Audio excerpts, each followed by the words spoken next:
स्वागत है। आज हमारे पास समझने के लिए कई दिलचस्प विषय हैं। हिंद प्रशांत क्षेत्र की जो बड़ी तस्वीर है, वहाँ से लेकर हमारे अपने किसानों से जुड़े कुछ नए नियमों तक, फिर भारत के रक्षा अभ्यास, पर्यावरण बचाने की कोशिशें और हाँ, घर की अर्थव्यवस्था, मतलब परिवारों की आर्थिक सेहत कैसी है, और साथ ही सहकारिता की एक बड़ी कामयाबी और देश में इनोवेशन को कैसे बढ़ावा दिया जा रहा है, इस पर भी बात करेंगे। हमारा मकसद हमेशा की तरह यही है कि इस सारी जानकारी में से जो सबसे ज़रूरी बातें हैं, जो गहरी समझ देती हैं, वो निकालें, ताकि कम समय में पूरी बात साफ हो जाए। तो सवाल ये है कि क्या भारत हिंद प्रशांत में एक बड़ी समुद्री ताकत बनने की तरफ बढ़ रहा है? और घरों पर जो कर्ज बढ़ रहा है, क्या वो वाकई चिंता की बात है? चलिए इन सब पर गहराई से बात करते हैं। शुरुआत करते हैं हिंद प्रशांत क्षेत्रीय संवाद यानी IPRD 2025 से। ये भारतीय नौसेना का एक ज़रूरी सालाना सम्मेलन होता है जो अभी हाल ही में दिल्ली में हुआ। इसकी थीम थी मिलकर समुद्री सुरक्षा और विकास को आगे बढ़ाना। इसमें 30 से ज़्यादा देशों के प्रतिनिधि आए थे। तो ये भारत के लिए इतना अहम क्यों है? देखिए, हिंद प्रशांत क्षेत्र भारत के लिए आप कह सकती हैं कई परतों में महत्वपूर्ण है। सबसे पहले तो समुद्री सुरक्षा का मामला है और अपनी रणनीतिक स्वायत्ता बनाए रखने का भी। हमारा 95% से ज्यादा व्यापार समंदर के रास्ते होता है ना? और इसमें हिंद महासागर का बहुत बड़ा हिस्सा है। तो जाहिर है ये इलाका हमारी सुरक्षा, हमारी संप्रभुता के लिए एकदम अहम है। भारत की जो सागर नीति है, security and growth for all in the region, और जो नई महासागर नीति की बात हो रही है, वो इसी पर जोर देती हैं कि सबका साथ लेकर समुद्री सुरक्षा भी हो और तरक्की भी। हाँ, सागर और महासागर। जी, और इसीलिए भारत ने होर्मुज और मलक्का जैसे जो अहम समुद्री रास्ते हैं, वहां अपनी नौसैनिक मौजूदगी भी बढ़ाई है, ताकि ऊर्जा सप्लाई और व्यापार बिना रुके चलता रहे। अच्छा, और आर्थिक नजरिए से? आर्थिक नजरिए से भी ये बहुत अहम है। आजकल चीन+1 रणनीति की बहुत बात होती है। मतलब कंपनियां सिर्फ चीन पर निर्भर नहीं रहना चाहती, दूसरे देशों में भी फैक्ट्री लगाना चाहती हैं। तो भारत के लिए ये एक बड़ा मौका है। यहाँ मैन्युफैक्चरिंग बढ़े, सप्लाई चेन मजबूत हो। भारत जो हिंद प्रशांत आर्थिक फ्रेमवर्क IPEF का हिस्सा बना है, या ऑस्ट्रेलिया UAE के साथ जो व्यापार समझौते किए हैं, हाँ, FTAs, ये सब इसी दिशा में है।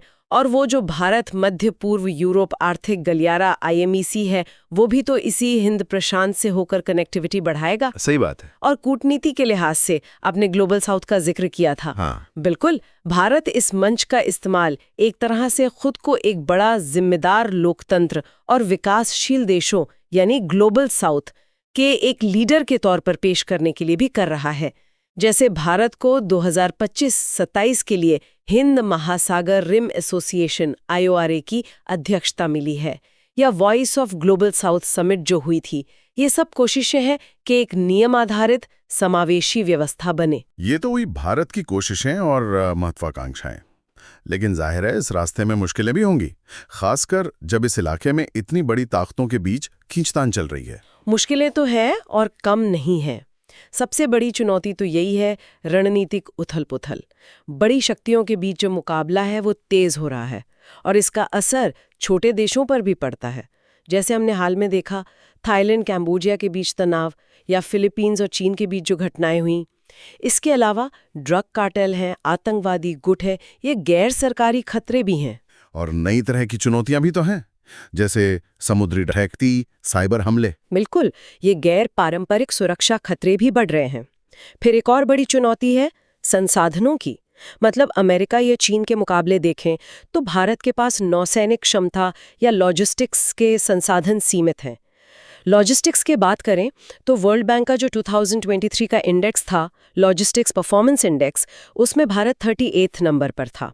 मतलब अभी काफी गुंजाइश है सुधार की। हाँ, और चाबहार बंदरगाह का भी आपने जिक्र किया था। जी, वो हमारी एक अहम रणनीतिक परियोजना है, लेकिन अभी तक वो पूरी तरह ऑपरेशनल नहीं हो पाई है। जबकि दूसरी तरफ देखें तो चीन का जो ग्वादर बंदरगाह है, उसमें CPEC के तहत $2.5 बिलियन से ज्यादा का नया निवेश हुआ है। एक और बात जो थोड़ी कंफ्यूजन पैदा कर सकती है, वो ये कि भारत की कई पहलें हैं, सागर, एक्ट ईस्ट, IPOI वगैरह, लेकिन शायद इन सबको मिलाकर एक अकेली स्पष्ट राष्ट्रीय हिंद प्रशांत रणनीति अभी पूरी तरह से नहीं बनी है। अच्छा। और हाँ, वो संतुलन साधना भी एक चुनौती है। भारत अपनी रणनीतिक स्वायत्ता बनाए रखना चाहता है, लेकिन साथ ही उसे क्वाड जैसे समूहों के साथ भी तालमेल रखना है और रूस और चीन जैसे देशों से भी रिश्ते निभाने हैं। ये थोड़ा मुश्किल काम है। तो इन सब चुनौतियों को देखते हुए भारत अपनी भूमिका को और मजबूत करने के लिए क्या कर सकता है या क्या कर रहा है? देखिए, कुछ जरूरी कदम उठाए जा रहे हैं और आगे भी उठाने होंगे। पहला तो है कानूनी और सुरक्षा ढांचे को मजबूत करना। जैसे समुद्री डकैती रोकने के लिए 2022 में कानून आया, नौसेना की लॉजिस्टिक्स क्षमता बढ़ाना, गहरे समुद्र में बंदरगाह बनाना और जहां जरूरत हो वहां मिशन आधारित तैनाती करना, ये सब जरूरी है। और क्षेत्रीय सहयोग? हाँ, वो बहुत अहम है। भारत AIMS 2050, क्वाड, आयोरा, आसियान जैसे मंचों पर लगातार साझेदारी बढ़ा रहा है। समुद्री सुरक्षा हो या जलवायु परिवर्तन से निपटना हो, मिलकर काम करना जरूरी है। IMEC, प्रोजेक्ट मौसम जैसी पहलें भी इसी जुड़ाव को बढ़ाती हैं। तीसरा, ब्लू इकोनॉमी पर ध्यान देना।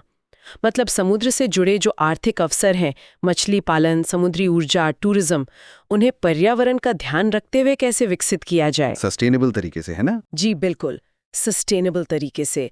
और सॉफ्ट पावर का इस्तेमाल भी जरूरी है। शिक्षा, संस्कृति के जरिए रिश्ते बनाना। और सबसे जरूरी शायद ये है कि एक व्यापक इंटीग्रेटेड हिंद प्रशांत रणनीति बने, जिसमें सागर, एक्ट ईस्ट, IPF जैसी सारी पहले एक साथ एक दिशा में काम करें। इससे लक्ष्य भी साफ होगा और संसाधनों का सही इस्तेमाल भी हो पाएगा। यानी कुल मिला के लक्ष्य यही है कि भारत सागर वाली सोच के साथ सुरक्षा, स्थिरता और कूटनीति को जोड़कर इस क्षेत्र में एक नेट सिक्योरिटी प्रोवाइडर बने और ग्लोबल साउथ और दूसरी हिंद प्रशांत ताकतों के बीच एक पुल का काम करे। चलिए, हिंद प्रशांत की इस बड़ी तस्वीर से हटकर अब जरा जमीन पर आते हैं। एक ऐसा मुद्दा जो सीधे हमारे किसानों से जुड़ा है। सरकार ने ट्रैक्टरों के लिए नए उत्सर्जन मानक लाने का प्रस्ताव रखा है, TREM स्टेज 5, और किसान संगठन इसका विरोध कर रहे हैं। उनका कहना है कि इससे ट्रैक्टर बहुत महंगे हो जाएंगे और उन पर कर्ज का बोझ बढ़ेगा। ये TREM आखिर है क्या चीज? ट्रेम का मतलब है ट्रैक्टर उत्सर्जन मानक। जैसे गाड़ियों के लिए भारत स्टेज यानी BS नॉर्म्स होते हैं, वैसे ही ये ट्रैक्टर और खेती की दूसरी मशीनों से निकलने वाले धुएं को कंट्रोल करने के लिए बनाए गए नियम हैं। भारत में ये 1999 से शुरू हुए थे और धीरे धीरे और सख्त होते गए। अभी ट्रेम 4 चल रहा है, जो 50 हॉर्स पावर यानी HP से ज़्यादा ताकत वाले ट्रैक्टरों पर लागू है। अब सरकार 1 अक्टूबर 2026 से ट्रेम स्टेज 5 लाना चाहती है। और चिंता क्या है किसानों की? चिंता यही है कि नए मानकों, खासकर ट्रेम 4 और अब ये जो प्रस्तावित ट्रेम फी है, इनसे 50 HP से ऊपर वाले ट्रैक्टरों की कीमत करीब 20 से 25% तक बढ़ सकती है। ओहो, 20-25%? जी, तो किसानों का, खासकर छोटे और मझोले किसानों का कहना है कि ये उनके लिए बहुत बड़ा बोझ होगा। उनकी मांग है कि ये जो ट्रेम फी है, इसे सिर्फ 70 HP से ज्यादा ताकत वाले ट्रैक्टरों पर ही लागू किया जाए। क्यों 70 HP से ऊपर ही क्यों? उनका तर्क ये है कि 70 HP से ज्यादा वाले ट्रैक्टर ज्यादातर खेती के अलावा दूसरे कामों में इस्तेमाल होते हैं, जैसे कंस्ट्रक्शन में या सामान ढुलाई वगैरह में, जबकि छोटे किसान मुख्य रूप से 50 HP या उससे कम के ट्रैक्टर इस्तेमाल करते हैं। बात तो वजनदार लगती है। 20-25% कीमत बढ़ना वाकई छोटे किसानों के लिए बहुत बड़ी बात है, जिन पर पहले से ही कर्ज का बोझ रहता है। चलिए, खेती से अब जरा देश की सुरक्षा की तरफ बढ़ते हैं। भारत ने एक बड़ा त्रिसेवा अभ्यास शुरू किया है, त्रिशूल 2025। ये क्या है और इसका मकसद क्या है? त्रिशूल 2025 एक बहुत महत्वपूर्ण त्रिसेवा अभ्यास है। त्रिसेवा मतलब इसमें हमारी सेना, नौसेना और वायुसेना तीनों शामिल हैं। इसका मुख्य मकसद है इन तीनों सेनाओं के बीच तालमेल यानी इंटीग्रेशन को और बेहतर बनाना।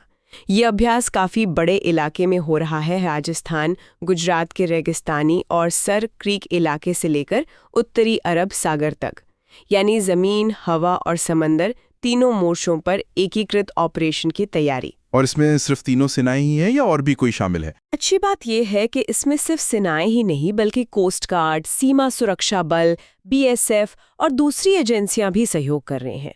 ये दिखाता है कि आज के ज़माने की जो लड़ाई है वो मल्टी डोमेन है। Multi domain. हाँ, मतलब सिर्फ जमीन, हवा, पानी तक सीमित नहीं, बल्कि साइबर और स्पेस डोमेन भी उतना ही महत्वपूर्ण हो गया है। तो इन सब में तालमेल बिठाना जरूरी है।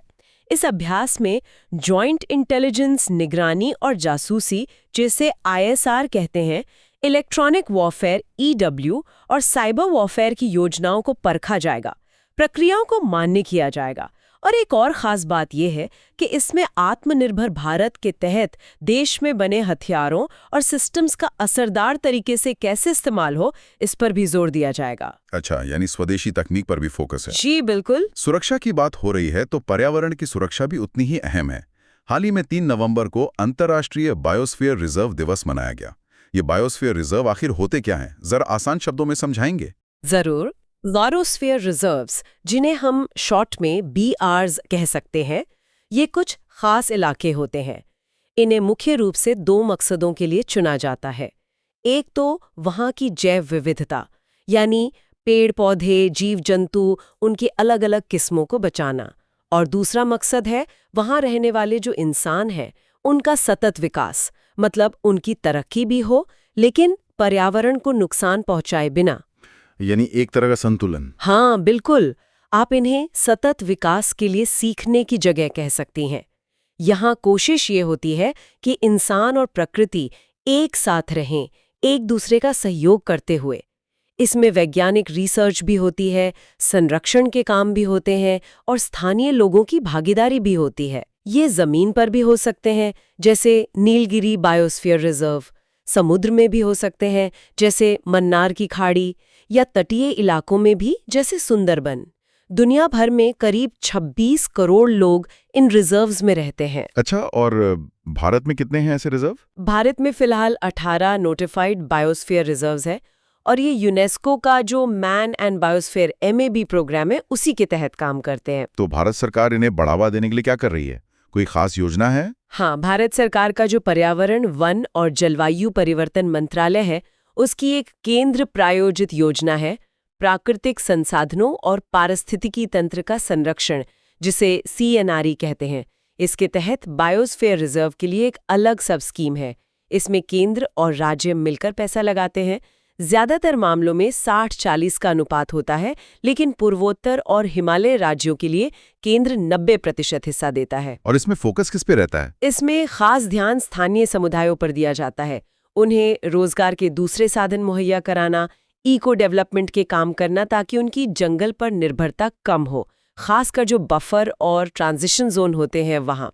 और ये योजनाएं project tiger, project elephant, green India mission जैसी दूसरी पहलों के साथ मिलकर काम करती है। सुनने में तो ये सब बहुत अच्छा लगता है, लेकिन असलियत में जमीन पर इनके प्रबंधन में चुनौतियां भी तो आती होंगी, खासकर जहां इंसान और जंगली जानवर एक ही इलाके में रह रहे हों। चुनौतियां तो बहुत हैं। शायद सबसे बड़ी चुनौती है इन इकोसिस्टम पर इंसानी दबाव। ईंधन की लकड़ी के लिए, जानवरों के चारे के लिए, चराई के लिए जंगलों पर बहुत ज्यादा निर्भरता है। जैसे हिमाचल का जो कोल्ड डेजर्ट बायोस्फीयर रिजर्व है, वहाँ ओवरग्रेजिंग यानी अत्यधिक चढ़ाई एक बड़ी समस्या है, जिससे वहाँ का नाजुक पर्यावरण खराब हो रहा है। और विकास कार्यों का असर? हाँ, वो भी है। खेती का फैलना, टूरिज्म का बढ़ना, सड़कें और दूसरा इंफ्रास्ट्रक्चर बनना, इन सब से जानवरों के रहने की जगह, उनके आवास बट रहे हैं, छोटे हो रहे हैं। जैसे नीलगिरी BR में हाथी कॉरिडोर पर खतरा मंडरा रहा है। अवैध शिकार की समस्या भी होगी? बिल्कुल। अवैध शिकार, पेड़ों की गैर कानूनी कटाई, जंगल से उपज का जरूरत से ज्यादा निकाल लेना, ये सब बड़ी चुनौतियां हैं। जैसे सिमलीपाल BR में बाघों और हाथियों का शिकार एक गंभीर मसला है। फिर जलवायु परिवर्तन का असर है। समुद्र का जल स्तर बढ़ना, पानी में खारापन बढ़ना, अचानक बाढ़ या सूखा पड़ना, ये सब खासकर सुंदरबन जैसे तटीय BR के लिए बहुत बड़ा खतरा है। वहाँ मैंग्रोव का नुकसान हो रहा है। और प्रबंधन के स्तर पर क्या कमियां हैं? कई बार रिसर्च और निगरानी उतनी मजबूत नहीं होती, जिससे सही फैसले लेने में दिक्कत आती है। टूरिज्म अगर कंट्रोल में ना हो तो उससे भी गंदगी फैलती है, पर्यावरण खराब होता है। और कभी-कभी कोर, बफर और ट्रांजिशन जोन की सीमाएं ठीक से तय नहीं होती, जिससे नियम लागू करना मुश्किल हो जाता है। और सबसे मुश्किल संतुलन साधना होता है स्थानीय लोगों की रोजी रोटी की जरूरतों और संरक्षण के नियमों के बीच। तो इतनी सारी चुनौतियां हैं, इनसे निपटने के लिए क्या कदम उठाए जा सकते हैं? देखिए, रास्ता यही है कि समुदाय आधारित संरक्षण को और गहरा किया जाए, जैसे संयुक्त वन प्रबंधन जीएफएम को और प्रभावी बनाया जाए, वन अधिकार कानून के तहत ग्राम सभाओं को और ताकत दी जाए, वन धन विकास केंद्र जैसी पहलें मदद कर सकती हैं। लोगों को स्थायी आजीविका के मौके देना बहुत जरूरी है। इको टूरिज्म हो या जंगल की उपज पर आधारित छोटे उद्योग हों, जिससे उनकी जंगल पर सीधी निर्भरता कम हो। फंडिंग भी एक मुद्दा होगा। हाँ, बिल्कुल। इन रिजर्व्स के प्रबंधन के लिए पर्याप्त फंड और संस्थागत क्षमता बढ़ाना जरूरी है। वैज्ञानिक निगरानी और डेटा सिस्टम को बेहतर बनाना होगा। टेक्नोलॉजी का इस्तेमाल किया जा सकता है, जैसे डिजिटल मैपिंग या M-Stripes जैसी गश्त प्रणाली। और जोनिंग को बेहतर करना होगा, नियम सख्ती से लागू करने होंगे और जलवायु परिवर्तन के असर को ध्यान में रखते हुए मैनेजमेंट प्लान बनाने होंगे, जैसे सुंदरबन में मैंग्रोव को फिर से लगाना। पर्यावरण की सेहत के बाद अब जरा देश के आम परिवारों की आर्थिक सेहत पर नजर डालते हैं। रिजर्व बैंक ऑफ इंडिया का एक डेटा आया है जो कह रहा है कि 2019-20 के बाद से भारतीय परिवार जितनी तेजी से वित्तीय संपत्ति बना रहे हैं, उससे कहीं ज्यादा तेजी से कर्ज ले रहे हैं। ये क्या संकेत दे रहा है? हाँ, ये ट्रेंड थोड़ा ध्यान खींचने वाला जरूर है। आंकड़ों को देखें तो 2019-20 और 2024-25 के बीच परिवारों की जो वित्तीय देनदारियां हैं, मतलब उन पर जो कर्ज है, वो 102% बढ़ा है। 102%? जी, जबकि इसी दौरान उनकी जो वित्तीय संपत्ति है उसमें सिर्फ 48% की बढ़ोतरी हुई है। तो साफ है कि उधार लेने की रफ्तार बचत करने या संपत्ति बनाने की रफ्तार से लगभग दोगुनी है। और जीडीपी के मुकाबले ये कैसा दिखता है? जीडीपी के अनुपात में देखें तो परिवारों द्वारा जोड़ी गई नई वित्तीय संपत्ति, जिसे नेट फाइनेंशियल एसेट्स कहते हैं, वो जीडीपी के 12% 2019-20 में से घटकर 10.8% 2024-25 में रह गई, जबकि देनदारियां यानी कर्ज जीडीपी के 3.9% से बढ़कर 4.7% हो गया। लेकिन लोग पैसा रख कहाँ रहे हैं, बचत कहाँ जा रही है? देखिए, सबसे बड़ा हिस्सा अब भी बैंकों में जमा राशि का ही है। 2019-20 में कुल नई संपत्ति का 32% बैंक डिपॉजिट था, जो 2024-25 तक थोड़ा बढ़कर 33.3% हो गया है। लेकिन एक दिलचस्प बदलाव म्यूचुअल फंड में दिख रहा है। नई संपत्ति में म्यूचुअल फंड का हिस्सा 2019-20 में सिर्फ 2.6% था, जो 2024-25 तक बढ़कर 13.1% हो गया है। अरे वाह, ये तो काफी बड़ा उछाल है। हाँ, ये दिखाता है कि शायद लोग थोड़ा ज्यादा जोखिम लेने को तैयार हैं, बेहतर रिटर्न की उम्मीद में।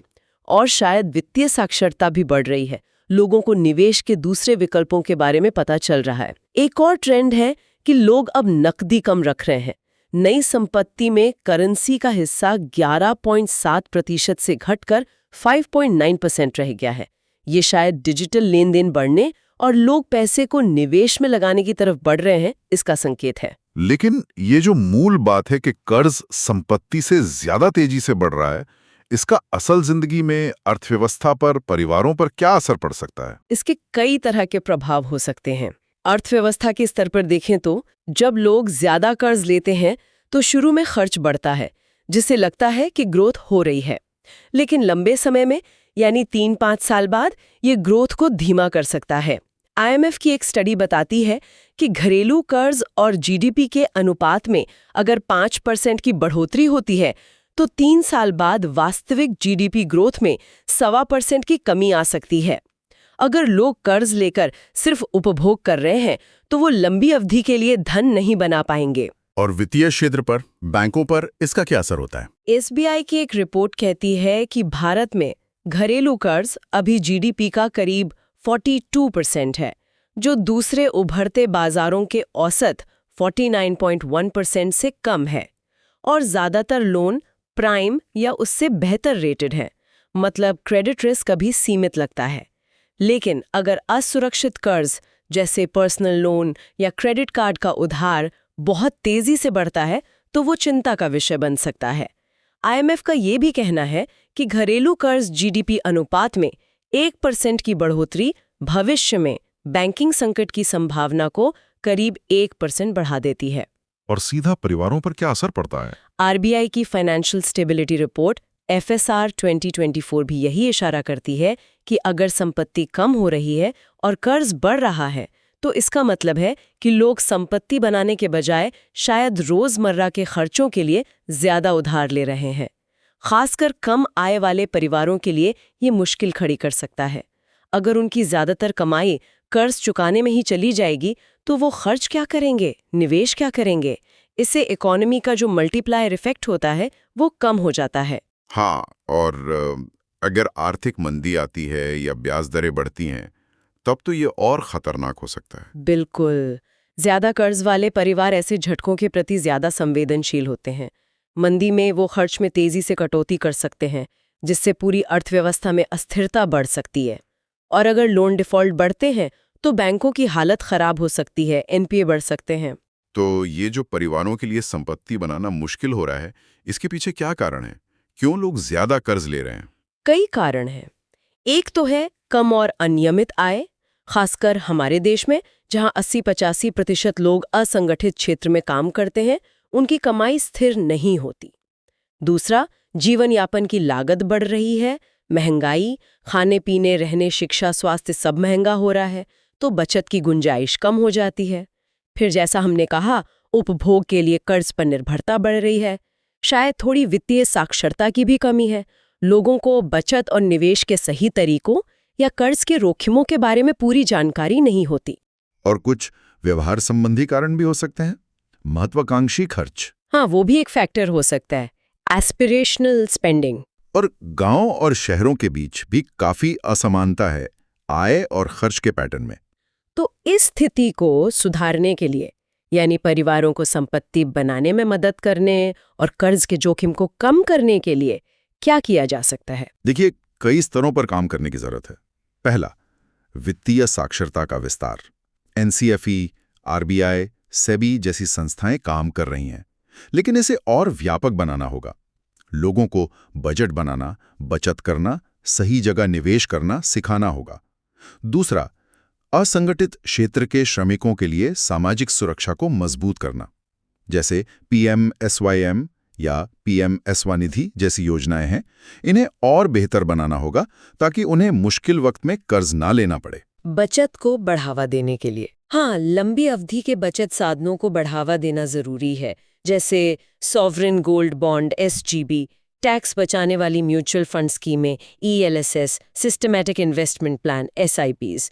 और कर्ज को जहां तक हो सके उत्पादक कामों के लिए प्रोत्साहित करना चाहिए, जैसे घर खरीदने के लिए, शिक्षा के लिए या अपना छोटा मोटा कारोबार शुरू करने के लिए, न कि सिर्फ उपभोग के लिए। और रेगुलेटर की भूमिका आरबीआई की। आरबीआई को मैक्रो प्रूडेंशियल निगरानी रखनी होगी, मतलब पूरी अर्थव्यवस्था के स्तर पर देखना होगा कि कहीं कर्ज का जोखिम बहुत ज्यादा तो नहीं बढ़ रहा, जैसे उन्होंने हाल में असुरक्षित लोन पर कुछ सख्ती की थी। और सबसे बुनियादी बात, लोगों की आय बढ़ाना और उसे स्थिर करना। इसके लिए श्रम गहन क्षेत्रों को बढ़ावा देना, एमएसएमईज को सपोर्ट करना, स्किल डेवलपमेंट पर जोर देना, ये सब जरूरी है। इन आर्थिक चिंताओं के बीच एक वाकई अच्छी और गर्व करने वाली खबर भी है। अमूल ब्रांड के तहत जो डेयरी उत्पाद बेचने वाली संस्था है, Gujarat cooperative milk marketing federation GCMF, उसे दुनिया की नंबर 1 सहकारी संस्था का दर्जा मिला है। ये रैंकिंग अंतर्राष्ट्रीय सहकारी गठबंधन ICA ने अपने वर्ल्ड कोऑपरेटिव मॉनिटर 2025 में दी है, और ये प्रति व्यक्ति सकल घरेलू उत्पाद प्रदर्शन के आधार पर है। ये तो कमाल की उपलब्धि है।